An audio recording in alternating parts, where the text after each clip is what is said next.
Hello to everyone watching at home. We are Adelaide Eternal. We're bringing you our monthly tournament. This time we're bringing you Legacy, so we rotate through all three formats, Legacy, Vintage and Highlander on a monthly basis. And we are... I am Sarven McLinton, and I'm here in the booth with Beckett Wolfe. G'day guys. So we are here on another iconic matchup for Legacy. We have Elves on the right, and we have Sneak and Show, or Omni-Show, on the left. So let's look at these deck lists. So Jeremy Dicker is on the left, and he's running the Sneak and Show with Omniscience deck. So there's many configurations of this deck. For those of you at home who haven't seen it in action before, basically you use some broken mana like Ancient Tombs, Lotus Petals, City of Traders to power out a Show and Tell as soon as possible with some counterspell backup if you're against a blue deck. And the Show and Tell lets you drop something that you should otherwise be unable to play on turn 2 or 3. So, for example, dropping out a Grizzlebrand and drawing 7 more cards or 14 more cards and getting really way ahead in the game, or dropping an Emrakul and threatening the ability to basically effectively win the game the next turn, or on the Dream scenario, dropping Omniscience. So Omniscience is an uncastable EDH enchantment that says you can cast anything for free. You don't have to pay mana to cast your spells. So then you cast an Emrakul for free, get the free extra turn trigger, and you bash face. So that's the general package for Show and Tell, but in specific, the unique ways to build this type of deck involve whether or not you run a Cunning Wish package, whether you run Gitaxian Probes, blah blah blah, and Jeremy has chosen for the Cunning Wish package. Yeah, and I think the reason that Omniscience gets played is because a lot of people want that cast trigger on the Emrakul, so they drop the Omniscience and then they cast Emrakul. But if you just drop Emrakul off Show and Tell, you don't get the cast trigger. And I think also if you don't have the Emrakul, you can just cast all your cantrips for free and probably find it eventually. So. Yeah, definitely. And the Elves deck, so Russell Golding is on the right, and he's running... most Elves lists are very tight, so they have the same types of cards in every build because they're absolutely essential. So, 4 Heritage Druid and Nettle Sentinel to untap and then tap again for mana off a Heritage Druid. The Wild Symbiotes because they have awesome interactions with things like Elvish Visionary to allow you to draw additional cards, and Deathrat Shaman being the quintessential 1-drop in Legacy now, extremely powerful. And the unique aspects are, what do you tutor for? So it actually has Green Sun Zenith and Natural Order to allow you to put things onto the battlefield from your deck, and usually this goes into a Craterhoof Behemoth, which allows you to power through with an insane amount of damage that gets trample, makes your 4 guys into an absolute army. But the difference in decks is whether or not you choose to run, say, a Progenitus or a Ruric-Thar. So Ruric-Thar, for those who have not had the displeasure of sitting across the table from it, involves basically a big fat, well, 2 guys technically as one, a big fat guy that deals you 6 damage when you cast these non-creature spells, and usually you have to cast a Swords to Plowshares to kill it. Yeah, does not look good when you're trying to cantrip and dig for an out. Yeah, when you go ponder into Swords to Plowshares and take 12 and then you get beaten the next turn, it's not ideal. The other, obviously, is it laughs in the face of Storm. I don't think Storm can win through Ruric-Thar. Do you have Chain of Vapor? No? Okay, well, let's go to the next game. So, speaking of games, shall we get down to it? Let's get down to it, mate. So, do you know who's on the play? I don't know much about this game. I think that Elves is probably a decent matchup, but because they're both sort of combo decks, aren't they? And unfortunately, Show and Tell is a bit faster. It's a bit more streamlined, and Show and Tell or Omni-Show can even be faster still if it knows it's not playing against counterspells. Because Show and Tell is often like a 3-card combo. You need the Show and Tell, you need the creature or the Omniscience, and you need a counterspell backup. Definitely. But in this case, he doesn't actually need that third piece counterspell backup. So you can go a lot more aggressive in this. Very aggressive. So I like Show and Tell here, game 1, but post sideboard I'm not sure. But yeah, look, I've got a lot of respect for Elves. It's a really good card. It's gotten a couple of really sweet cards like Shaman of the Pack, which Yeah. is like a mini Crater Hoof Behemoth, or just Yeah. like a solid mid-range card. And Shaman of the Pack's 3 mana, costs a black and a green and 1 for 3/2 elf. When it enters, your opponent loses life for each elf you control. So similar sort of idea to this Crater Hoof, that if you have this massive elves, you can actually drain for about a bajillion life.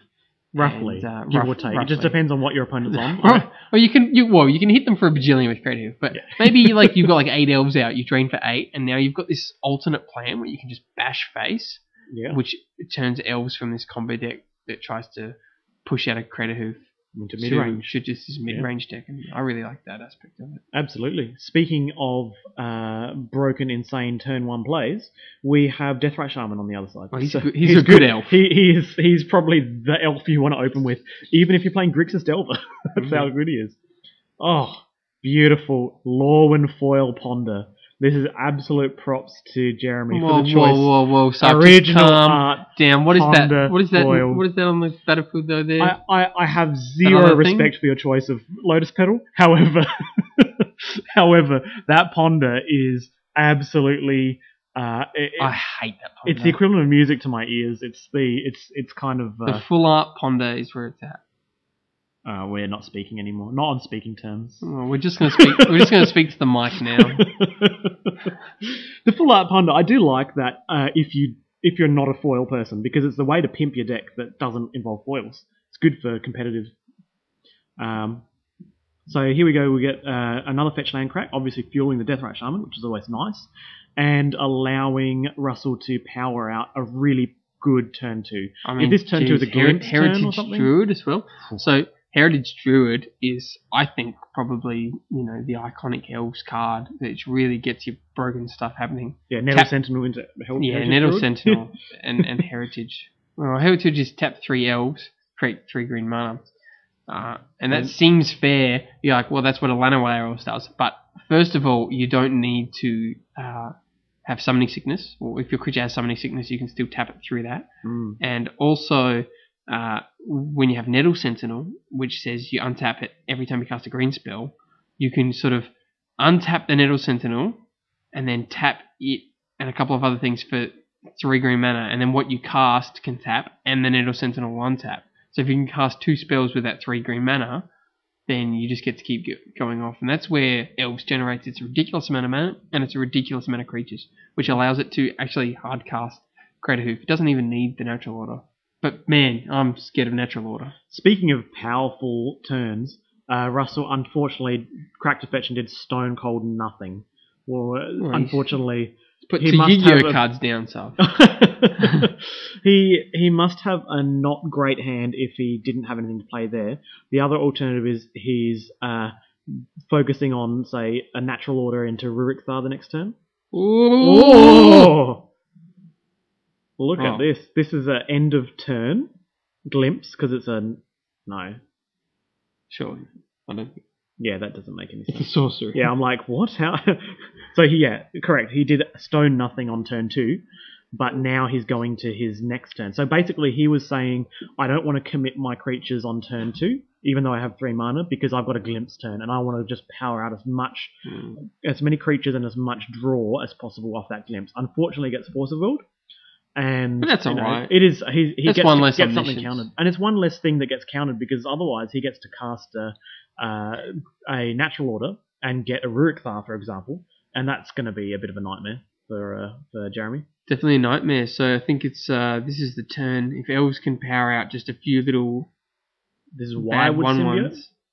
I don't know. I've not seen that art. Yeah, it's another incorrect art. But why would Symbiote is the funky guy that you always have to read because you go, is this Quirion or is it what? I get confused. Is he an elf? Or is he he's not an elf. He's the one non-elf. He's an insect. So this is actually elf insect tribal. It's elf splashing insect. It's just got that one good insect. That's it. Powerful stuff. Jeremy being patient here. So he had brainstormed before without a fetch land, so he was trying to sculpt his hand and he's found no reason to go off here. He's actually got a whole bunch of mana, so he's probably even got hardcast Force of Will in hand or something. You gotta be scared though. I mean, Ruric-Thar, which you can hardcast. Let's say at some point. Let's say Jeremy has a scary hand, like he could sneak attack and just drop something big. Definitely. Ruric-Thar can still, do things to that. Definitely. Right? Yeah. I mean, a Grizzlebrand will gain you 7, but it'll cost you 7 life just to cast that sneak attack. So yeah, it's a lot of big bombs that could come out on either side. The difference between them is Show and Tell's a little bit faster, and Elves has a bit more versatility in that mid-range game that I was talking about. So yeah, it'll be interesting. I think it's really going to depend on whether or not Jeremy can get that combo out. Yeah. So draining for 2 a turn and bashing with a little Wildwood Symbiote. It's a clock. It's not a fast clock, but it's a clock. And Russell is down to 1 card. So it puts mental pressure on him as well. Yeah. That glimpse was really big for Russell. He really needed to draw. That's why he passed the turn, because he needed to get enough creatures to actually trigger and draw enough cards. So here is just presenting this clock, which is about 4 a turn now. Look, yeah, it's real. The clock's real. I mean... Another land is not ideal. It's really bad. Get Dryad Arbor. Dryad Arbor is another really good one. And Dryad Arbor, when you're in top deck mode, and then you just rip a natural order, being able to fetch out Dryad Arbor, to have the creature to sacrifice the natural order is really quite good. Russell's got heaps of live draws here. It looks like he's just draining 2 a turn, but in reality, he is putting a 4 damage every turn, and his live top decks involve Green Sun Zenith for Elvish Visionary itself, Natural Order, and Glimpse. No, not Glimpse. If he goes one more land, he Green Suns for Ruric-Thar. Yeah, and also another top deck is Ruric-Thar, which he actually casts. So he's got a lot of live top decks here, and that's also probably why Jeremy can just hold open Hardcast Force of Will here, because he loses to one of these cards. That's right, but he'll lose eventually to Drain. I assume Jeremy's hand is horrible because he hasn't been able to show and tell anything out. So it's probably just to react. Well, he brainstorm locked himself, right? Yeah. So here we go. Fetches the Dryad Arbor at end of turn, or maybe not end of turn. Maybe this is actually. Maybe he should have done it end of turn. It's an extra damage. Yeah, extra 1 damage is good. So let's see what can make a difference, here. Especially when your opponent has Ancient Tomb. Yeah. And if he is wanting to hardcast Force, he either has to crack both those petals or use that 2 life off Ancient Tomb. Here we go. Yep, Green Sun Zenith for 2, which is for Elvish Visionary. For those of you who haven't seen this in action before, if you have an Elvish Visionary and Wildwood Symbiote in play, you can do some really crazy shenanigans, drawing cards off the Elvish Visionary, returning it to your hand again, playing it again, drawing another card, return it to your hand with the other Wildwood Symbiote, play it again, draw a card, pass to your opponent's turn, activate Wildwood Symbiote again in their turn to return it to your hand, cast it again in your turn. It's a lot of cards. So this gives Elves another versatile sort of attack and card advantage, which would just ruin control decks. And you think, alright, he's just playing all these poor quality 1/1 green things, but he's not actually generating much like card quality. But then you just come out with something like that, and suddenly this value deck that's trying to grind out on value is just really struggling. So that's it. It's a really beautiful deck, Elves. Absolutely. So this is Jeremy's turn to go off. If Jeremy does not go off this turn, he's going to get smashed for lethal, because obviously there's a Deathrite Drain and lethal attack, if not Drain, on the board from the other side.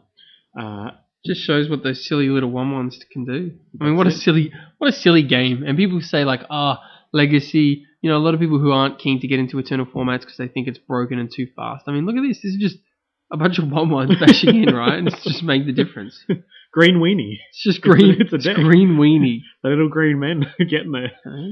This is what a lot of Legacy games can be. And look at this. It's lethal right here. So he's got lethal. Jeremy's obviously presenting the fact that he has some kind of interaction. You know, it could be a Vendilion Click to flash in and block, but it's not. I can't think there's a single card. There's nothing. Intuition for what? If he runs a main deck Kozilek's Return. No, Cunning Wish for Kozilek's Return. Here we go. Here, now we've built something. So if he has Cunning Wish in hand, he can instant speed search his library, his sideboard, for something like Kozilek's Return, which is an instant speed card that rats the board, basically. He doesn't run it. He runs Pyroclasm. Okay, I got too excited there. But that's good. That wasn't out. He runs Grape Shot. Well, he could Cunning Wish for Brainstorm, and then Grape Shot, a bunch of kill like 3 things. It's a bit rough. Okay. Yeah, that's it. We were overthinking that. Well, I was sitting there like talking to myself, and then I look up and turns out it's just lethal. Yeah. So now we're going to go to game 2. Coming in from the sideboard. So who should we talk about first? Well, I got Elves, so let's talk about Reclamation Sage. Kills a Lotus Petal. That's about it. Kills the Omniscience. Oh, if only we could kill an Omniscience with Rex Sage. I think if you manage to kill an Omniscience with Rex Sage, Well, if you we're in a very strange world. If you play Show and Tell and you get to play your Rex Sage, and they put in Omniscience, absolutely. You can Rex Sage the Omniscience before they get the priority to... Does that work? You can? Okay, so there's a 0% chance that you're going to actually cast a Rex Sage and win the game by killing an Omniscience, but however, you can put it into play from Show and Tell. What will happen is you'll put your 2 cards face down, you put down Rex Sage, they'll put down Omniscience, they'll flip over, and then your Rex Sage has an ETB trigger. The trigger will target Omniscience, or say a Lotus Petal if you really were worried about them, say, using some mana, which they could cast everything for free anyway. But it's going to target the Omniscience, and they're going to respond with an instant speed spell and hope that it gets them there. So, because after that the Omniscience dies. So there is a world in which they respond with Cunning Wish, and then they combo their way out and get a bunch of things like, say, a Kozilek's Return, Wrath Your Board, blah, blah, blah. But Rex Sage is good off Show and Tell, but it's not going to be cast here. It's not. I think also don't think you're ever going to cast and kill an Omniscience with it. Otherwise, look, I've never played Elves. I've played against it, obviously, but haven't played with it. Don't know exactly how tight it is, how much critical mass of Elves you need, but I would think Hand Hate in the form of Cabal Therapy and Thoughtseize is also going in. Yep. You just have to like have it, right? Like, yeah, he gets 5 good cards, 3 Cabal Therapy, 2 Thoughtseize, and then he gets Rex Sage for the possibility that they cast Show and Tell. Don't really know what's coming out, but that's definitely what would be coming in, I'd say. The dream world is Mindbreak trapping them, right? So they go Brainstorm, and then Show and Tell, not gonna happen, Omniscience flips, they cast Emrakul, you exile Emrakul. It's just gonna be Sneak Attack, Grizzlebrand. Yes. Yes. So on Jeremy's... Mindbreak Trap, not good in this matchup. Not good in this matchup. On Jeremy's side with the Sneak and Show, his sideboard is so interesting because he's running the Cunning Wish package. And that is really cool, but it actually limits his sideboard options. Because, like, sometimes... Oh, he does have Kozilek's Return. Yeah, Kozilek's Return. Oh, he had it.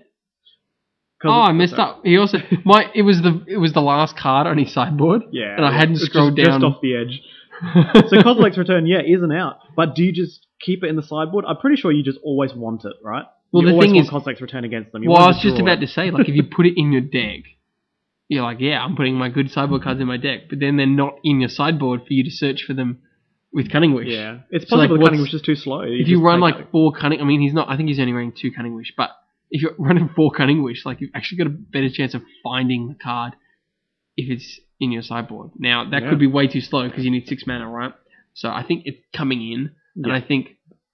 Cage is coming in. Cage is Cage. good against them, and it turns off Dryad Arbor Searchers, it turns off Green Sun Zenith, it turns off Natural Order. It's really good against Elves. It was made for Elves, made against Elves. And but you can just bring in Pyroclasm, that's really good, and keep Kozilek's Return to the side, or just take out the Cunning Wishes because they're really slow and dirty. Don't know. Let's just see what happens. See how they play this match. Yeah. Also, you might notice the Firemind's Foresight. Probably big old combo piece. EDH card. It's really not ever going to be played unless you have Omniscience. That's the only time. So you have Omniscience, but you don't have the Emrakul, then you Cunning Wish for this big old silly 7 mana spell that searches you for a bunch more. Yeah, it searches you for a 1, a 2, and a 3, right? Yeah. And the 2 is always Intuition. It's the reason why these decks run 1 Intuition is because it's the only thing they can get off. So you get right? the Omniscience out, but you don't have anything else. Like, you don't have the big fatties, so then you Cunning Wish for Firemind's Foresight, then you Firemind's Foresight for Intuition, and then you Intuition for Grizzlebrand, or Emrakul, and then you Emrakul. You get Intuition, Cunning Wish. You get Cunning Wish, Intuition. It sounds complicated, but like Ponder. It's all free, so like that does work. So there's no, it works. I mean, it's irrelevant what it costs. Yeah. The point you're doing is free. There's builds that use that green-white spell that searches for a creature. Oh yes, Eldamari's Call. Yeah, this one doesn't use that. Eldamari's Call seems simpler, but this seems fine also. It's not like you're going to cast a 7 mana spell unless you're playing a lot of City Traders and not doing anything else. In that game, he practically did. So Jeremy is on the play here.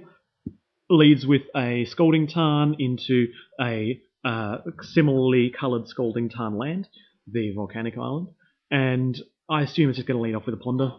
Ponder's a good card. I think I saw a Brainstorm in his hand, so hopefully he's not going to do Yeah, that's incorrect. Yeah, I'm pretty sure he's just going to go. It'll be a Ponder, or it might be... the other possibility is Grafdigger's Cage. I wasn't watching. Did Russell mull? Mull. Because that hand looks just thinner. Oh no. Oh, Jeremy. Jeremy, why you do this? I just said hopefully it's not a Brainstorm, mate. For those at home, if you turn 1 Brainstorm, you're usually... You're in the naughty books. You're in the naughty books. So, just think of it this way. Your hand is so bad, so you're going to Brainstorm. So don't Brainstorm turn 1, wait for a little bit longer, eventually get a fetch land, get a few more lands, and then sculpt your hand. You're not under any pressure. Or your hand is so good that you need to do something, you want to do something, you Brainstorm, you're basically just throwing it away. Because you don't need to be mana efficient, your hand's already good. So that's that. If we could talk about this for another hour video, you're not but that's it in a nutshell. You're not going to be mana efficient if you're just spending 1 blue. You're not digging for something to cast because you can't cast it because you've already spent the blue. Right? Yes, correct. You're not going to Brainstorm into Ponder or something. Look, I've done it before, but I wasn't proud of myself. Oh, when my opponent Brainstorms turn 1, I usually just a wry grin. Yeah, you just smile and you just nod. The alternative is when your opponent Brainstorms on turn 1 on your end step. What that tells you is they're playing Storm. Or you go, that's fine, and they've thrown away their Brainstorm. Just assume your opponent is playing optimally, and if that's the case, that's probably Storm. So is it Deathrite Shaman? Because it'll be good. Cabal Therapy. Therapy. Blind. Yeah. Now, imagine if you had a Brainstorm in hand. This is another opportunity to use Brainstorm on turn 1. Hide the card you know he's going to name. Correct. So, Spell Pierce, Sneak Attack, and Force of Will. I assume he would have named Show and Tell. Yeah. Right? Yeah, I mean, you usually name it in the dark. Emrakul, Grizzlebrand. I mean, the hand is really bad. Why do you think Spell Pierce stayed in the deck? I would have taken Spell Pierce out. You'd be surprised. Because of Green Sun Zenith? Yeah, you lose to Green Sun Zenith and but you lose to... I just feel like there's so much mana that can produce that there's so many times. Obviously, there's times that you just go turn 3 natural order with no mana. But there's plenty of times you just top deck and you've got 10 mana and you natural order. I take 4 Dazes out against them. I can't. Dazes horrible against Elves. But Spell Pierce, I can see a world where you keep 1 Spell Pierce in so that you don't lose to a natural order. However, I don't play Sneak and Show. So someone who does can in the comments tell us what you usually take out and what you usually put in. It's possible he kept his Cunning Wish package in the sideboard mostly and didn't have enough cards to take out. Yeah, I mean, it's a pretty tight deck though. The cards I'm looking at here that I would be taking out is 2 Spell Pierce, 1 Flusterstorm, and I'd want to put in certainly my Pyroclasm and certainly my Kozilek's Return, or certainly my Grafdigger's Cage. So maybe 2 Grafdiggers, 1 Pyroclasm in, 2 Spell Pierce, 1 Flusterstorm out, and then keep Kozilek's in there for the Cunning Wish. But yeah, sure. Yeah, what was he taking out if he hasn't taken out Spell Pierce? So here we have we know the hand. He basically just played Island and passed a turn. So the Brainstorm would have protected against Cabal Therapy, but Russell here playing real tight, fetching a Dryad Arbor and flashing back Cabal Therapy just to kind of go on the offensive here with his hand disruption. Also, possibly Russell has a very land-heavy hand, so using up a Dryad Arbor early is fine. And he knows that was going to get eaten by Pierce, so perhaps...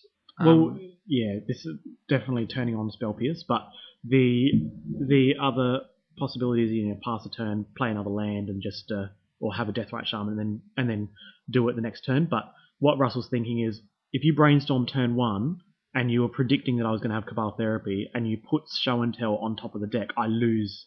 I could lose. Actually, he doesn't have Lotus Petal. It's fine. I could lose the next turn after that. So you wait 1 more turn and then you do it. Make sure that you don't. But I don't love the fetch sack for Cabal because he's going to Pierce. But Pierce is bad, A, when you know about it, which he does, and B, when you've got extra mana. So by just playing a land and pass, then you get extra mana to pay for the Pierce when it's relevant.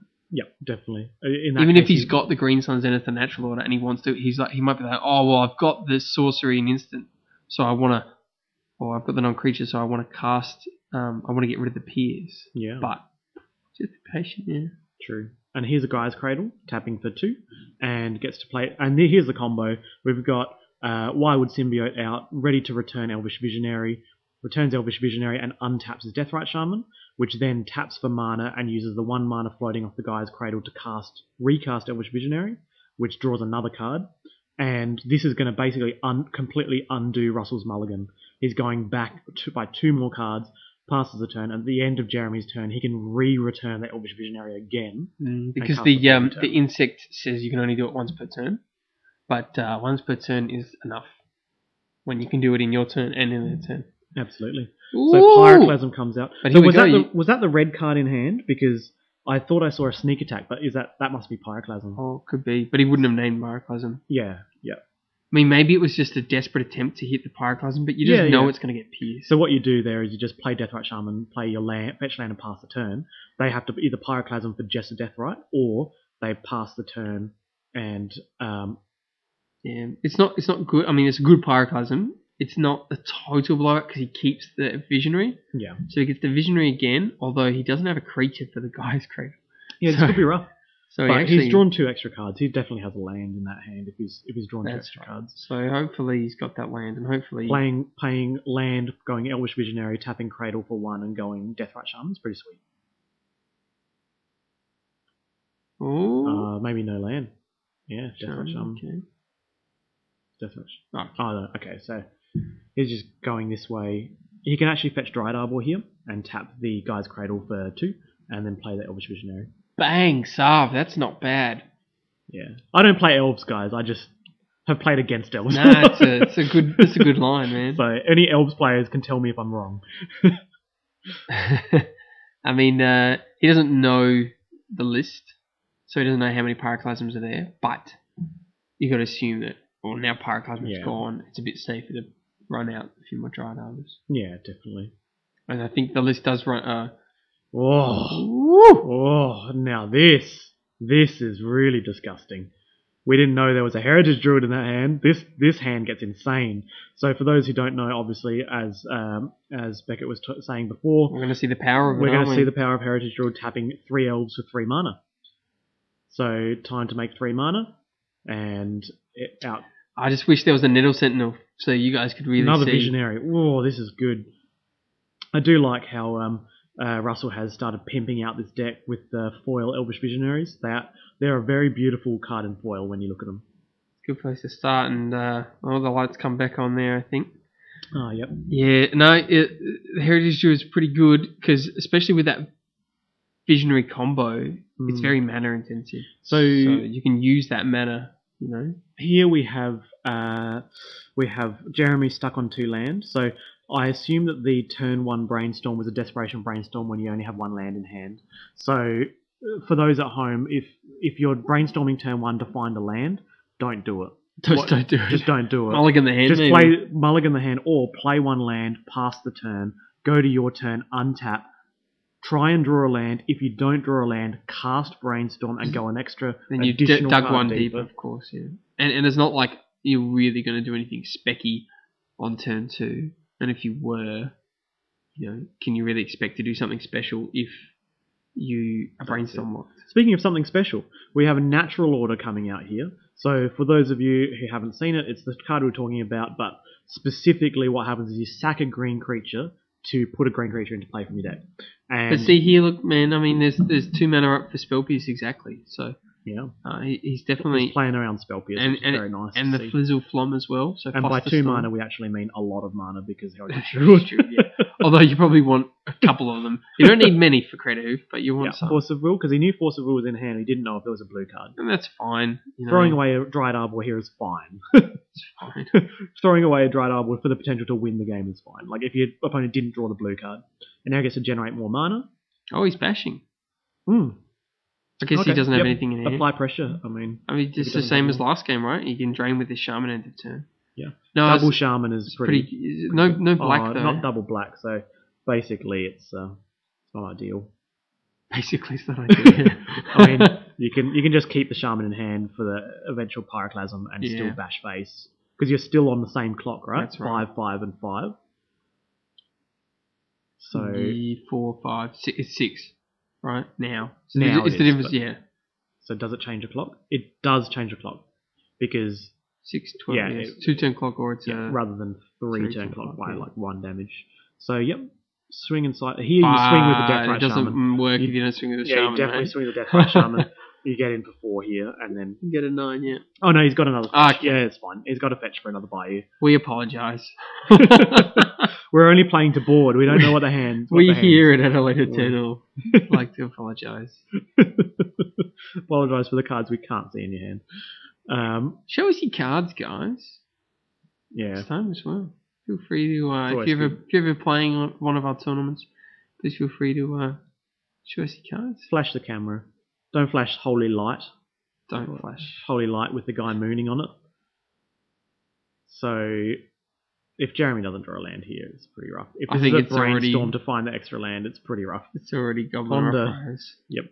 So, think of it this way. What's your combination of cards? So, if your combination of cards here is Ancient Tomb or Lotus Petal and land, you can't get Lotus Petal and land off Ponder, so it limits the choices that you get. So, he has to shuffle to Wait. find Ancient Tomb, right? Well, yeah, I mean... We're just assuming he's got Show and Tell in hand. Because if he doesn't have Show and Tell, he doesn't win. So yeah. Or we assume Kozilek. Kozilek's Return is another one. Yeah. So, shuffling here and sick ripping Kozilek's Return, And also having or a having tomb. the land. The But Ancient why would Tomb you in hand. not play Tomb last turn? Yes, correct. So, So he's he- looking for Ancient Tomb. So we got to assume he's got either Show and Tell or Kozilek's in hand. and he's looking for And he's Ancient looking Tomb. for Ancient Tomb. Is it the sick rip Ancient Tomb? I don't think it's the secret. But I didn't really see the card. It's just statistically speaking, I don't think it's the secret Ancient Tomb. Well, it's his past turn, so yeah, it wasn't. And this is lethal, right? Next Yep. turn. Drain for 2, drain for 2, pass the turn, drain for 2, attack for 3. It's done. Here we go. I don't think there's any lightning, but I don't think there's any card that will do it in Jeremy's Literal 75. So he's on a 0 outer, I believe. He's on 0 outs. It's not enough outs. Yeah. So, yeah, Nah. I mean, exile 2 Simeon Spirit Guides and Kozilek's Return you on attack. That's about all I Could can just see. hope that he doesn't activate Shaman. Yeah. Yep, that's it. GG's. Well, that was a really nice way to see Elves really grind out a victory. It happens far more often than people realise. They think it's all in combo, but it really isn't. So, very entertaining match, and we will see you all in round 3. So, thank you very much. We've been Adelaide Eternal. Yeah, I really like that match as well, Sav. Thanks, guys.